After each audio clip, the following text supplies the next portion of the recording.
Like everyone else, probably, the pandemic had a pretty profound effect on me. I was really fortunate. I'm really grateful that it didn't really touch me in a negative way directly. I didn't suffer any sort of job loss. There was no loss of life around me. There were a few scares here and there, which were pretty terrifying. But all in all, at least from a physical health perspective, personally, I came through the experience unscathed, which I was really grateful for. But quite honestly, what I'm even more grateful for are the secondary effects the pandemic had. The effects of having to stay home, having to stop, not being able to involve myself in so many distractions, not be able to pursue so many different things. And in a funny way, the main force of the pandemic was one of stoppage. And in any time of stoppage, that's a really excellent time to reevaluate, to reflect, to refocus what's important, what we're doing. And one of the most profound things that I realized is probably about the most simple thing is that, you know what? I was going through life thinking all sorts of things, a myriad of things were vitally important. But what's really important, what really matters, is actually only a precious few. There are really only a few things that really mattered, that were really actually important to me. And of course, we hear these kind of stories whenever someone goes through times of hardship, times of loss. Usually on the other side of it, usually when they've recovered, usually when they can look back in hindsight over what they've experienced, oftentimes the story really is that that experience exposed and informed what really matters, what's really important. You hear this when people are going through any kind of chronic illness, especially illnesses where their own mortality is in question, is threatened. Once they recover, once they come through the other side, they really have a whole new attitude. They really have a fresh perspective. And the thing, at least I've heard over and over again, is that perspective is informed and viewed with focus, with what really matters, with encountering their own mortality. And the gift of that encounter was they were shown what really mattered, what was actually important to them, that it had a way of stripping and sanding off the artificial elements and aspects of their life. And they are left with the fundamental. They're left much more with their own core, the basis of their being.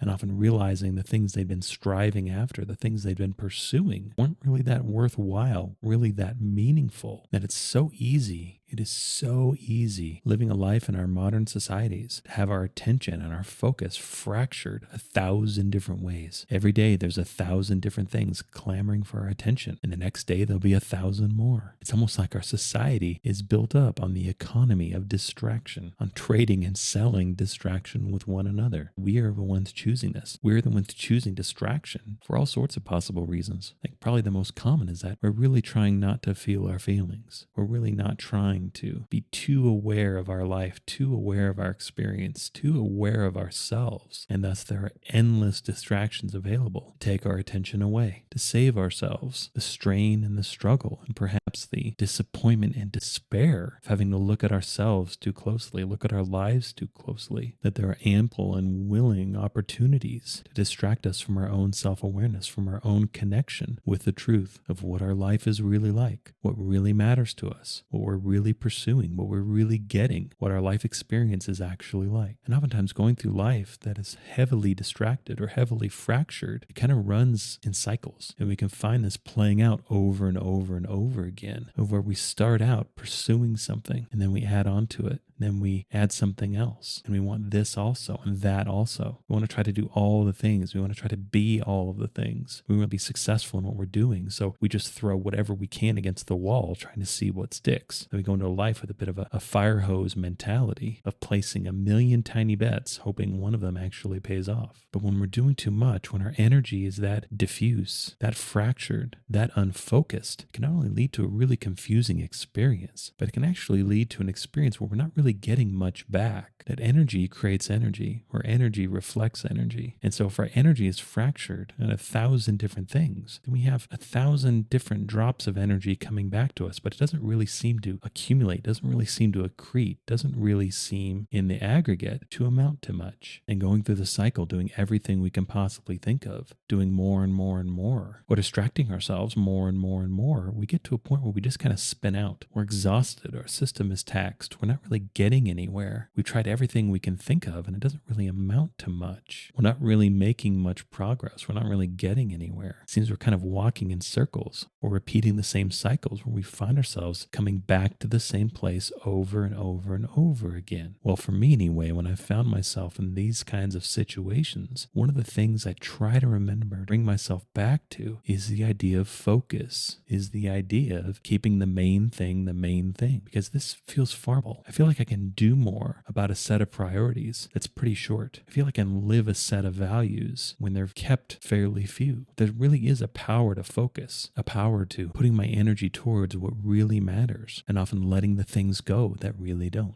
That's one of the areas where our lives are almost instantly improved, is that when we focus, we tend to bring a lot more intention to our life. We tend to live our life far more on purpose, and thus things tend to get better. And usually we're doing this out of a sense of doing rather than a sense of getting. Because when our attention and our effort is fractured in 1,000 different things, we can get overly focused on the outside, overly focused on the outcomes of what we're doing. But we're not really paying attention to the act itself. We're not really paying attention to the effort itself. We're just doing things to have something else happen rather than having that doing be based out of a value system, being based out of priorities, being based out of what is actually and truly and really important to us. Because of course our own energy is finite. We only have so much. There are only so many hours in a day. There's only so many things we can do. And are we choosing wisely? Are we using this precious resource of our life in the best way that we can? Are we making the best investments in our life by using the only resource we actually have available? Is our life itself? Is our effort? Is our time? Is our focus? Is our contribution to the life that we're living? And when I've experienced these sort of spin out situations or burnout situations, if you will, I find the same lesson being revealed, being given to me every time. And that basically speaking, if I had to define what burnout is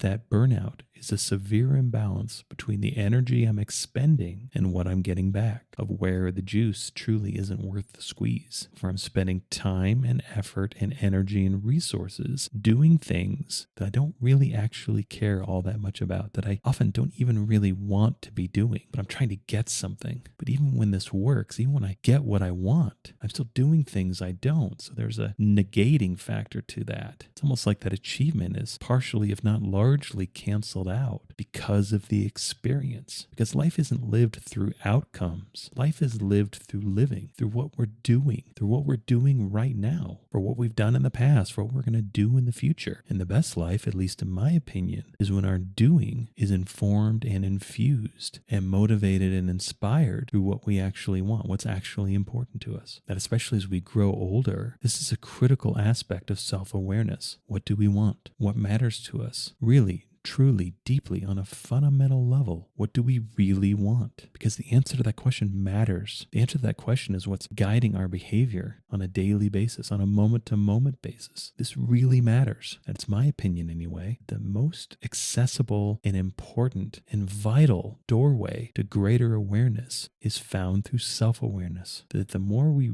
really honestly and completely and courageously inquire after ourselves, really get to know ourselves on a deep fundamental level, past the superficial, past the material, past the ego, past the base desires of self-centeredness and self-gain. Who are we really? Because the answer to that question really matters, because our sense of self is what guides our behavior. We can see who we think we really are reflected in our choices, in what we do. We can see what we believe we really deserve. We can see what kind of opinion we hold of ourselves by observing the choices that we make, by what we do. Because we will always act from the standpoint of whatever matters most to us in that moment. And if we've made choices that we regret, or we've made choices that we don't believe really reflect who and what we really are, well, that's the value right there. That's the value of knowing who and what we really are. Because without that knowledge, we couldn't make different choices. We would constantly be in service of something else, of the superficial, of the material, of the gratification, of the mindless pursuit and satisfaction of superficial appetites that don't really nourish us on a deep level. It's kind of funny. It's kind of a funny paradox in our American culture where, in one hand, our culture is highly individually focused. We really celebrate the individual. We really separate the individual. We really focus on the individual. Yet often we're castigated or chastised for getting to know ourselves, for too much self-awareness, that we're, on one hand, encouraged to be this bright, shiny, achieving individual, but on the other hand, are expected to be selfless, are expected to be constantly deferring to other people, are expected to be in service of everyone and everything around us constantly. That especially as children, we're encouraged to define ourselves based on others, to install this constant comparison engine within ourselves that we know who we are in comparison to other people. We know who we are based on what other people think of us, on what other people say, on how much we're valued by other people, on what our reputation is, on what our social standing is, on how impressive we are. But I think especially as we reach mid-age or reach any sort of life boundary where our life changes, this idea of self-awareness becomes really important, because I think what all of us end up finding is that a life based on purely external definition and gratification really isn't that gratifying, really isn't that nourishing. There's not a lot of there's not a lot of substance there, because it is superficial. And we get tired of living on the outside only. We get tired of being an outside only. We feel like we have to be more. We have to be more than our personality. We have to be more than how others think of us. We have to be more than how impressive we are. We have to be more than our achievements. We have to be more than anything and everything on the outside. That has to be only a partial story, because maintaining that story, especially over time, typically becomes impossible, or at the very least,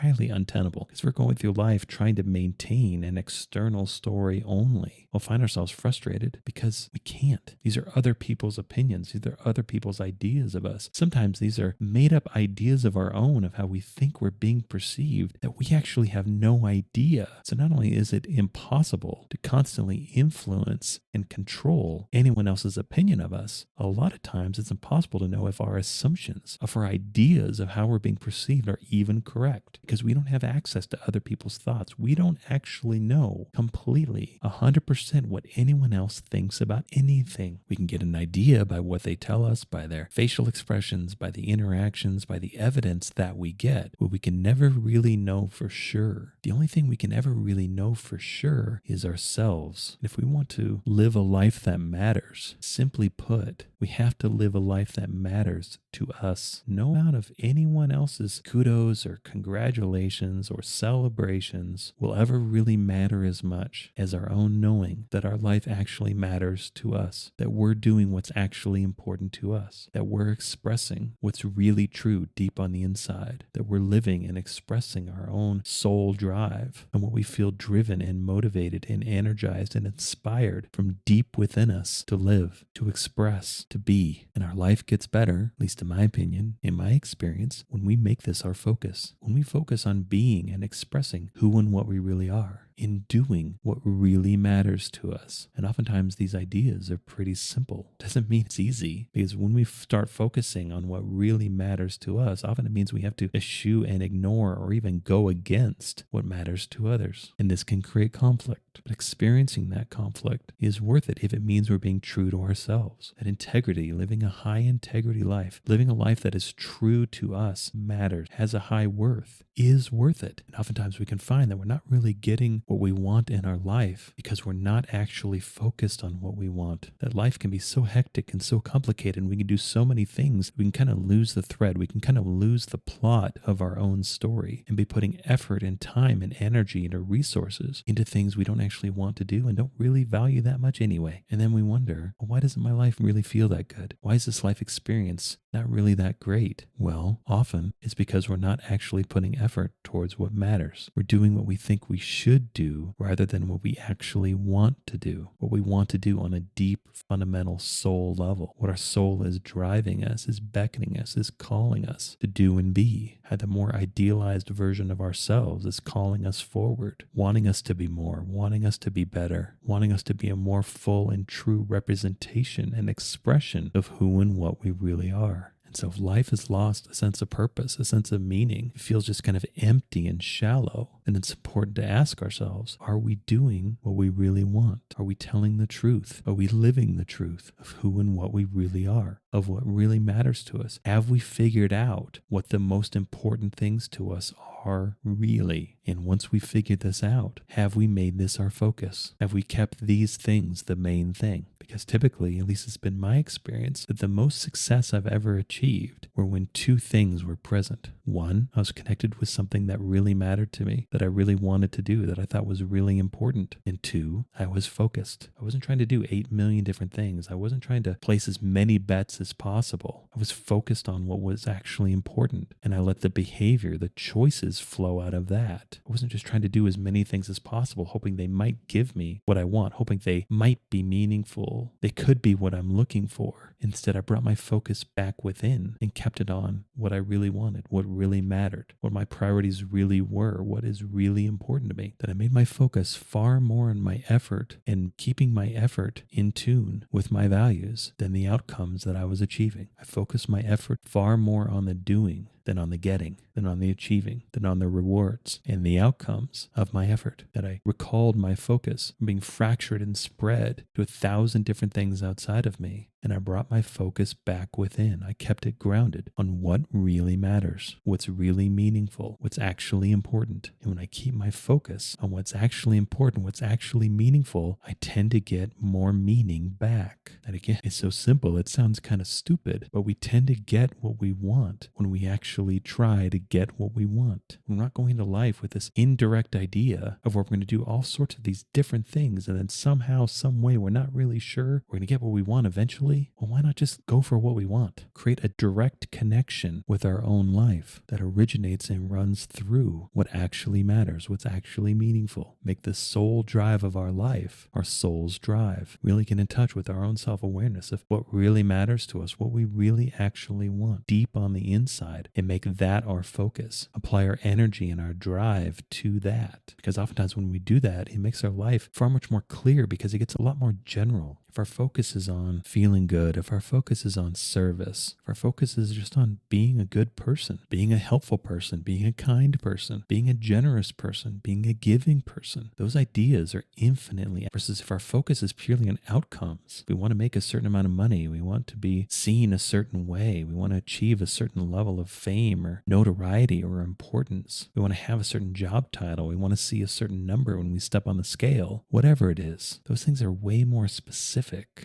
Our focus is general, that can manifest, that can express in infinite ways, versus when our focus is specific, we narrow our outcomes down to very few. And again, when our focus is purely on outcomes, that isn't going to be the content of our life. Outcomes come and go. Sometimes they're very fleeting, but when our focus is more general, we can experience and live that and express that and do that every day. We can live our priorities, we can live our values, we can live our purpose, we can live our meaning every day because these things aren't shackled to outcomes. These things aren't shackled to something that might happen someday in the future. These things are grounded in what we can actually do now, what we can actually be now, the life we can actually live now, the contribution that we can actually make now, the kind of person we can actually be now. And in my opinion anyway, we live our best life when we're focused as much as we can on what really matters to us, stripping away the artificial, stripping away all the things that don't really matter, all the things that we were told should matter, all the things that seem to matter to other people, and really getting in touch, really getting in tune with what matters to us, and then centering our life around that. Because that's all we can really ever do. Every day, our life is the opportunity to choose what matters, to express what matters. And we're the ones who choose. We're the ones who express. We're the ones with the freedom and the ability and the opportunity to do this. And our life gets better the more in tune and in sync these decisions are with who and what we really are. But the deeper our self-awareness, the more intent and purpose our life gets imbued with, the more intentional our life gets. And the more intentional our life gets, the more what we get back from our life is in line with what we really want, with what really matters. Because we're doing it on purpose. We're doing it with purpose. We're focused on what really matters. And we tend to get back whatever we focus on. Focus on meaning. Focus on purpose. integrate this with your intentions. Express this in your life. Find your way to a full life, the life you really want, through the identification and expression of who you really are and what really matters.